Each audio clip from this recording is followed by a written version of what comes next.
গল্পটি শুরু হয় একজন অচেনা ব্যক্তিকে একটি এসকেপ রুমের ভেতরে আটকা পড়া অবস্থায় দেখিয়ে। বাইরে বেরোনোর জন্য তাকে একটি তালা দেওয়া বাক্স খুলতে হবে। কিছুক্ষণ চেষ্টা করার পর সে অবশেষে একটি খুলতে সক্ষম হয় এবং একটি চাবি বের করে, যা দেখা যায় একসঙ্গে জোড়া লাগানো দুটি চাবি। তার সামনে দুটি ধাতব খুঁটি দাঁড়িয়ে আছে এবং তাকে একই সময়ে প্রতিটিতে একটি করে চাবি ঢুকাতে হবে। বেশি না ভেবে সেগুলোর ভেতরে ঠেলে দেয়, যা একটি প্রাণঘাতী কৌশলের সূচনা করে। খুঁটিগুলো একটি থেকে একটি ধারালো ব্লেড বেরিয়ে এসে তার হাত কেটে দেয়। ব্লেডটি বিষাক্ত ছিল এবং মুহূর্তের মধ্যেই লোকটি যন্ত্রণায় মারা যায়। সিসিটিভি ক্যামেরার মাধ্যমে সবকিছু দেখছে ওই মারাত্মক খেলার মূল পরিকল্পনাকারী। এরপর আমরা ধনী দম্পতি টেইলর এবং ক্রিস্টিয়ানের দিকে মনোযোগ দিই। এটি টেইলরের জন্মদিন এবং তারা দুজনেই বন্ধুদের সাথে একটি বিয়ের অনুষ্ঠানে যোগ দিতে যাচ্ছে। ক্রিস্টিন টেইলরকে বলে যে তার সবকিছু মনে আছে এবং তাকে এমন একটি বিশেষ উপহারে প্রতিশ্রুতি দেয় যা সে কখনোই ভুলবে না। তারা একটি বিলাসবহুল 5 তারকা হোটেলে পৌঁছায়, যেখানে তাদের বন্ধুরা অপেক্ষা করছে। টেইলরের বোন টিফ এবং তার প্রেমিক কন্ডার, নাতাশা এবং তার স্ত্রী অ্যান্ডারসন, যাকে সে ক্রমাগত অপমান করে, এবং তাদের বন্ধু হ্যাডলি। প্রত্যেকেই ধনী, তবে টেইলরের মতো তারা কেউ নয়। রাতের খাবারের পর ক্রিস্টিন টেইলরকে তার জন্মদিনের উপহার দিয়ে চমকে দেয়। সকলের জন্য একটি ব্যক্তিগত এক্সপ্রেস রুমের অভিজ্ঞতা। দলটিকে অবশ্যই একসাথে কাজ করে বাধা সমাধান করতে হবে এবং 1 ঘন্টার মধ্যে পালাতে হবে। প্রথমে সবার কাছে এটি বিরক্তিকর বলে মনে হয়, কিন্তু শেষ পর্যন্ত তারা এটি চেষ্টা করতে রাজি হয়। তাদের কেউ বুঝতে পারে না যে এই মজাদার উপহারটি শীঘ্রই মারাত্মক হয়ে উঠবে। একটি ভ্যান তাদের নিতে আসে। হ্যালি ছাড়া সবাই ভেতরে ঢোকে, কারণ হ্যালির অন্য একটি পার্টিতে যাওয়ার আছে। তারা যখন গাড়ি চালাচ্ছে, ক্রিস্টিয়ান ব্যাখ্যা করে যে তাকে এই বিশেষ এক্সপ্রেস গেম যোগ দেওয়ার জন্য আমন্ত্রণ জানানো হয়েছে এবং এর জন্য সে প্রতি জনের জন্য $1000 দিয়েছে। সবকিছু ন্যায্য রাখতে সবাই তাদের ফোন এবং ব্যক্তিগত জিনিসপত্র একটি বাক্সে রাখে। ভ্যানটি জানালাগুলি সিল করা ছিল যাতে তারা দেখতে না পায় তারা কোথায় যাচ্ছে। কিছুক্ষণ পরে ভ্যানটি থেমে যায়। ক্রিস্টিন সবাইকে চোখের বাঁধন করতে বলে এবং তাদের একে একে নামিয়ে দেওয়া হয়। টেইলর যখন তার চোখের বাঁধন খুলে, তখন সে নিজেকে একা একটি এসকেপ রুমে দেখতে পায়, যা ঘড়ি, টেলিভিশন এবং সংবাদপত্রে ভরা। অন্য একটি দরজা তালা দেওয়া বলে মনে হচ্ছে এবং এটি খোলার জন্য তাকে কোড খুঁজে বের করতে হবে। এদিকে নাতাশা এবং অ্যান্ডারসন অন্য একটি ঘরে ঘড়ি এবং আসবাবপত্রে ভরা অবস্থানে নিজেদের হাতকড়া পরা অবস্থায় আবিষ্কার করে। তাদের শিকলগুলি জট পাকানো এবং দ্রুত হতাশার সৃষ্টি হয়। নাতাশা অ্যান্ডারসনের সাথে ঝগড়া করে। তারপর তারা দুজনেই তাদের হাতকড়া খোলার একটি উপায় খুঁজতে শুরু করে। অন্য একটি ঘরে কন্ডার এবং টিপসও নিজেদেরকে আটকা পড়া অবস্থায় খুঁজে পায়। কন্ডারের কোমরের চারপাশে একটি ধাতব বেল্ট তালাবদ্ধ ছিল, যার জন্য একটি 14 সংখ্যার কোড প্রয়োজন। কয়েকটি সূত্র সমাধান করার পর তারা অবশেষে এটি আনলক করতে সক্ষম হয়। এর পুরো সময় খেলার রহস্যময় হোস্ট লুকানো ক্যামেরার মাধ্যমে তাদের দেখছিল। টেইলর শীঘ্রই আবিষ্কার করে যে তার ঘরটি অ্যান্ডারসনের ঘরের সাথে সংযুক্ত। বাথরুমের কাছাকাছি একটি ছোট ফাঁকের মাধ্যমে তারা দুজনেই যোগাযোগ শুরু করে। অ্যান্ডারসন উল্লেখ করে যে তার ঘরে 4টি তালা দেওয়া ঘড়ি রয়েছে এবং টেইলর তাকে প্রতিটিতে দেখানো সময় বলে দেয়। অ্যান্ডারসন এই সংখ্যাগুলি একটি কন্ডিশনের লুকে প্রবেশ করায়, যা সংযুক্ত দরজাটি খুলে দেয়। আমরা নাতাশাকে টেইলরের খুব কাছে থাকতেও দেখি, যা ইঙ্গিত করে যে তাদের দুজনের মধ্যে একটি গোপন বিষয় থাকতে পারে। নাতাশা একটি দরজার কাছে 14 সংখ্যাটি লেখা দেখতে পায় এবং এটি তার হাতকড়া খুলতে ব্যবহার করে। অ্যান্ডারসন আরেকটি খেলার কার্ড খুঁজে পায়, যা টেইলর পরে ব্যবহারের জন্য রেখে দেয়। এরপর তারা প্রাণীর ছবি দিয়ে ঢাকা একটি দেওয়ালের সামনে আসে। নাতাশা সেগুলোকে খাদ্য শৃঙ্খল অনুসারে শিকার থেকে শিকারি পর্যন্ত সাজানোর পরামর্শ দেয়। যখন তারা এটি করে, তখন দেওয়ালের একটি অংশ সাইড করে খুলে যায়, যা অন্য একটি সংযুক্ত ঘর প্রকাশ করে। ভেতরে টিফ এবং কন্ডার ছিল, যারা বুঝতে পারে যে তাদের ঘরগুলি প্রথম থেকেই পাশাপাশি ছিল, যদিও তারা একে অপরের কথা শুনতে পাচ্ছিল না। দলটি টেইলরের ঘরে জড়ো হয়।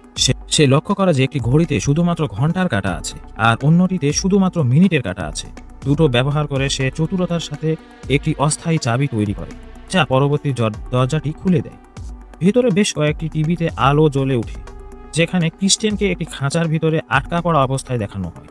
টেইলর ব্যাখ্যা করে যে এখন সবাই খেলার অংশ এবং সময় শেষ হওয়ার আগে তাদের অবশ্যই ক্রিস্টিয়ানকে উদ্ধার করতে হবে। তারা একটি লাল ঘরে প্রবেশ করে, যেখানে একটি ডিজিটাল ডিসপ্লে ABC এবং D অক্ষরগুলি ঝলকাচ্ছে। দরজা বন্ধ থাকলে এটি আলোকিত থাকে। টেলর বুঝতে পারে যে এগিয়ে যাওয়ার জন্য তাদের একটি নির্দিষ্ট সংখ্যার ক্রম অনুপাত করতে হবে, আর তারা সূত্র খুঁজে এবং কন্ডারের বেল্টের ভেতরে লুকিয়ে রাখা আরেকটি খেলার কার্ড আবিষ্কার করে। অবশেষে তারা পুরনো সংবাদপত্রে ভরা একটি ঘরে পৌঁছায়। অ্যান্ডারসন বিশ্বাস করে যে ধাঁধার উত্তর সেগুলোর মধ্যেই রয়েছে, কিন্তু সংবাদপত্রগুলি বিভিন্ন বছরের। ট্রিপস পরামর্শ দেয় যে যেহেতু আজ টেলরের জন্মদিন, তাই তারা সেই তারিখের একটি পত্রিকা খুঁজে দেখুক। কিছু খোঁজার পর তারা এটি খুঁজে পায়, কিন্তু শিরোনামের শুধুমাত্র একটি শব্দ অনুপস্থিত। অ্যান্ডারসন এবং কন্ডার সম্ভাব্য শব্দ অনুমান করতে শুরু করে, কিন্তু টেলর অবশেষে সঠিক উত্তর খুঁজে বের করে। Theme song. যখন সে এটি প্রবেশ করায়, দরজাটি খুলে যায়। অ্যান্ডারসন অন্যদের মুক্ত করতে যায়, কিন্তু নাতাশা এই সুযোগটা কাজে লাগিয়ে ঘরের ভিতরের একটি টাওয়ারে ওঠার চেষ্টা করে। টেলর তাকে দেখতে পায় এবং ধমক দিয়ে তাকে আর এগিয়ে যেতে বাধা দেয়। এদিকে অ্যান্ডারসন ভুলবশত দরজার চাবি ভেঙে ফেলে, যার ফলে টিপস এবং কন্ডার একই ঘরে আটকা পড়ে যায়। প্রথমে কেউ ঘাবড়ে যায় না, তারা সবাই তখন বিশ্বাস করে যে এটি কেবল একটি নিরীহ খেলা। কিন্তু হঠাৎ নাতাশা ঘরে একটি অদ্ভুত ধোঁয়া ঢুকতে দেখে। মুহূর্তের মধ্যেই তারা বুঝতে পারে যে এটি অ্যাসিটিক গ্যাস, যা কন্ডার এবং টিপসের ত্বক পুড়িয়ে দিচ্ছে। অ্যান্ডারসন মরিয়া হয়ে দরজা খোলার চেষ্টা করে, কিন্তু কোনো লাভ হয় না। কয়েক সেকেন্ডের মধ্যেই তাদের দেহ গলতে শুরু করে এবং দুজনেই ভয়ানক যন্ত্রণায় মারা যায়। অন্যরা হতবাক হয়ে স্থির হয়ে যায়। তারা এখন বুঝে যে এটি কোনো খেলা নয়, এটি বাস্তব এবং তাদের জীবন বিপন্ন। এদিকে ক্রিস্টিয়ানকে একটি আসল খাঁচার ভিতরে তালাবদ্ধ, বস্ত্রহীন এবং ভীত অবস্থায় দেখা যায়। নাতাশা চাবি ভাঙার জন্য এবং তাদের বন্ধুদের মৃত্যুর কারণ হওয়ার জন্য অ্যান্ডারসনকে দোষারোপ করে, কিন্তু টেলর তাদের শান্ত করে বলে যে লড়াই করার সময় নেই। তাদের অবশ্যই পালানো এবং ক্রিস্টিয়ানকে বাঁচানোর দিকে মনোযোগ দিতে হবে, তার আগে যেন তাদের সবাই মৃত্যু না হয়। ঘরটি খোলার পর টেলর একটি ভেল্ট আবিষ্কার করে, যা তাদের জন্য বাতাস সরবরাহ করছে। সে নাতাশা এবং অ্যান্ডারসনকে এর মধ্য দিয়ে নিয়ে যায় এবং তারা নিজেকে সুবিধার অন্য একটি অংশে খুঁজে পায়। কয়েক ধাপ গিয়ে যে ড্রাইভার তাদের সেখানে নিয়ে এসেছিল, সে কিছু চিহ্ন এবং আরেকটি সূত্র, একটি চতুর্থ খেলার কার্ড রেখে গিয়েছিল। এগিয়ে যাওয়ার একমাত্র উপায় হলো আরেকটি ধাঁধা সমাধান করা।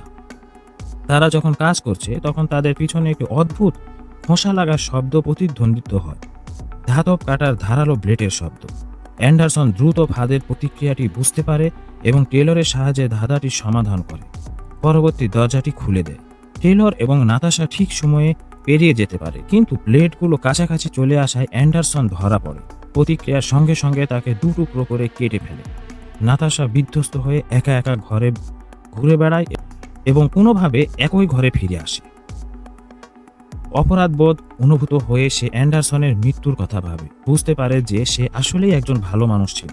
যদিও সে প্রায়শ তার সাথে ফ্লার্ট করত, সে কখনোই তার স্ত্রীর সাথে বিশ্বাসঘাতকতা করেনি। নাতাশা যখন চারপাশে তাকায়, তখন তার চোখ টিভি স্ক্রিনগুলির ওপর পড়ে, যা ভাইরাস সদৃশ্য অদ্ভুত রঙের প্ল্যাটফর্ম দেখাচ্ছে। সে সেগুলোর সাথে প্রাথমিক রঙের সংযোগ ঘটায়, যা একটি পরিচিত সুর বাজাতে শুরু করে। এটি হলো টেডি বিয়ার গান। এটি গান যা টেলর সবসময় ঘৃণা করত এবং কেবল ক্রিস্টনই সেটা জানত। সূত্রটি বুঝতে পেরে টেলর অন্য একটি ঘরে একটি ভাল্লুকের মাথার প্রপোজ পরীক্ষা করে এবং সেটির মুখের ভেতরে একটি লিভার খুঁজে পায়। যখন সে এটি টানে, তখন বাইরের দিকে দরজাটি খুলে যায়, তবে সে সেই মুহূর্তে ছেড়ে দেয়। দরজাটি আবার বন্ধ হতে শুরু করে।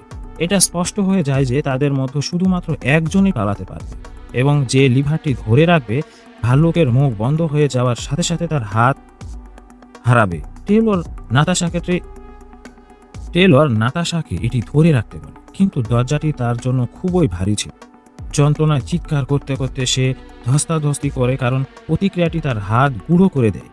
টেলর বেঁচে থাকার জন্য দৃঢ় প্রতিজ্ঞ হয়ে তাকে পিছনে ফেলে একা হেঁটে বেরিয়ে যায়। সে তার বন্ধুদের ছবির নিচে 4টি স্লট সহ অন্য একটি চেম্বার প্রবেশ করে। টেলর এই দুঃসহ অভিজ্ঞতার সময় সংগৃহীত 4টি খেলার কার্ড সেখানে প্রবেশ করায়। ঘরের মাঝখানে একটি চেয়ার এসে পড়ে এবং সে বসতেই একটি 2 মিনিটের কাউন্টডাউন শুরু হয়।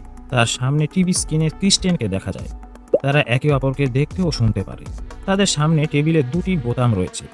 নিয়মগুলি সহজ, প্রত্যেকে বেছে নিতে হবে তার নিজেদের বাঁচবে নাকি অন্যকে। টেলর এখন সন্দেহবাতিক এবং ক্ষুব্ধ, বিশ্বাস করে যে মর্মান্তিক ফাঁদের পিছনে ক্রিস্টিয়ান রয়েছে। সে তার উপর চিৎকার করে জানতে চায় কেন সে এরকম করেছে। ক্রিস্টিয়ান জোর দিয়ে বলে সে নির্দোষ, সেও একজন শিকার এবং তার মতোই আটকা পড়েছে, কিন্তু টেইলর তাকে বিশ্বাস করে না। টাইম শূন্যের কাছাকাছি আসতেই টেইলর নিজের জন্য বাঁচানোর বোতামটি চেপে ধরে। অন্যদিকে ক্রিস্টিয়ান তার পরিবর্তে টেইলরকে বাঁচানোর জন্য বোতামটি টিপে। মর্মান্তিকভাবে খেলার নিষ্ঠুর মোড়কে কারণে টেইলর যে বোতামটি চেপেছিল তা একটি ধাতব দণ্ডকে তার বুক ভেদ করে বেরিয়ে যেতে প্ররোচিত করে, তাকে সঙ্গে সঙ্গে মেরে ফেলে। এরপর ক্রিস্টিয়ানের খাঁচাটি খুলে যায়, যা প্রকাশ করে যে সে প্রথম থেকেই সত্যি বলছিল। দুর্বল এবং কাঁপতে কাঁপতে ক্রিস্টিয়ান খাঁচা থেকে বেরিয়ে আসে এবং নিজেকে একটি গবেষণা কেন্দ্রের বাইরে পার্ক করা একটি বড় ভ্যানের ভিতরে খুঁজে পায়। সে পালিয়ে যায় এবং কাছাকাছি একটি ফোন বুথে গিয়ে পুলিশকে ফোন করে, যারা তাকে আশ্বাস দেয় যে সাহায্য আসছে। কিন্তু সেই এর বেশি কিছু প্রকাশ করার আগেই রহস্যময় সেই পরিকল্পনাকারী তার পিছনে এসে হাজির হয়। সে ক্রিস্টিয়ানকে বলে যে তার বন্ধুদের মৃত্যুর জন্য সেই দায়ী, কারণ এই সব তার পছন্দের কারণেই ঘটেছে। যখন ক্রিস্টিয়ান পুলিশকে ডাকার হুমকি দেয়, তখন সে ঠান্ডা মাথায় তাকে মনে করিয়ে দেয় যে কেউ তাকে বিশ্বাস করবে না, কারণ সে নিজেও জানে না যে কোথায় ছিল বা তার বন্ধুদের মৃতদেহ কোথায় আছে। সে কলটি কেটে দেয়, তাকে হতবাক অবস্থায় ফেলে রেখে যায়। মূল পরিকল্পনাকারী হেঁটে চলে গেলে ক্রিস্টিয়ান ভয়ে ভেঙে পড়ে। শেষ মুহূর্তগুলোতে আমরা দেখি যে সে ধনী অতিথিতে ভরা অন্য একটি জমকালো পার্টি দেখাচ্ছে, ঠিক যেমন ক্রিস্টিয়ান এবং তার বন্ধুরা ছিল। এটা স্পষ্ট যে তারাই হবে তার পরবর্তী শিকার। এখানে ছবিটি শেষ হয়। গল্পটি আপনার কেমন লেগেছে? ব্যক্তিগতভাবে আমার কাছে সিনেমাটি কিছুটা হতাশাজনক মনে হয়েছে, কারণ এটি অনেক প্রশ্নের উত্তর দেয়নি। যেমন মূল পরিকল্পনাকারী আসলে কে, কেন সে তাদের লক্ষ্য করেছিল এবং কেন সে ক্রিস্টিয়ানকে রেহাই দেওয়ার সিদ্ধান্ত নিয়েছিল। শেষ পর্যন্ত আপনার মতে কার বেঁচে থাকা উচিত ছিল, টেলর নাকি ক্রিস্টিয়ান? তো এই পর্যন্ত আশা করি গল্পটি উপভোগ করেছেন। সাবস্ক্রাইব করুন এবং আরও ভিডিওর জন্য বেল আইকনটি চেপে দিন। ধন্যবাদ সবাইকে।